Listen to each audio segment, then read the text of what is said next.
আমি আপনাদের ক্ষেত্রে আলোচনা করতে চাইছি তাকওয়াটা কি, লাআল্লাকুম তাত্তাকুন। রোজা তোমাকে তাকওয়া শিখাবে। আজকে বিশ্বাস করুন, যার বাড়িতে একটা মোবাইল রয়েছে, একটা অ্যান্ড্রয়েড মোবাইল রয়েছে, এই মানুষটি কি দিনের বেলা ছবি দেখা থেকে বাদ আছে? তাহলে রোজা গেল কই? আমার কথা বোঝেননি? রোজা থেকে যদি কেউ মদ খায়, রোজা থাকবে তো?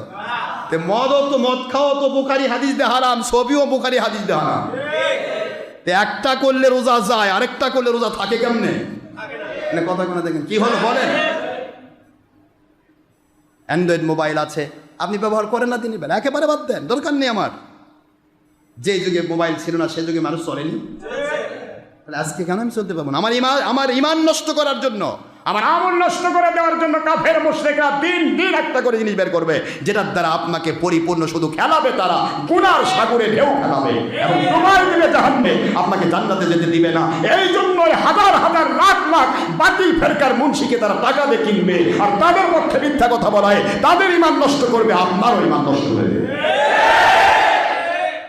এ কথাগুলি বলবে কে? বললেই তো ভণ্ড।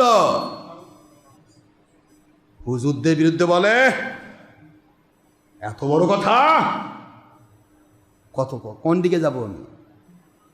হুজুর যদি সরাসরি মদ খায় তাও তার বিরুদ্ধে কোয়া হবে না, হুজুর কথা কোন কি? ওরে বাবা, আমি আপনাকে কি বুঝাবো? আমি কোন হুজুরের বিরোধী? আজ পর্যন্ত কোনো হুজুরের বিরোধী আমি? আল্লাহ এবং নবীর পক্ষে যারা কাজ করছে, সে যে দলের হোক, সে আমাদের মাথার তাজ। আল্লাহ এবং নবীর বিরুদ্ধাচরণ যারা করছে ধর্ম নিয়ে, এরা যে দলের হোক, আমার বাবা হোক, ওর সাথে আমার জুলুম নেই, কিন্তু ওর কাছে আমি ঈমান বিক্রি করব না।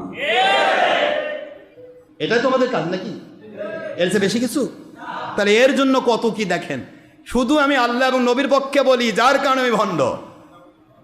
আর যারা ক্যানভাসার, আপনার দলের পক্ষে ক্যানভাস করবো, আপনি বাপরে হক্কানি আলেন,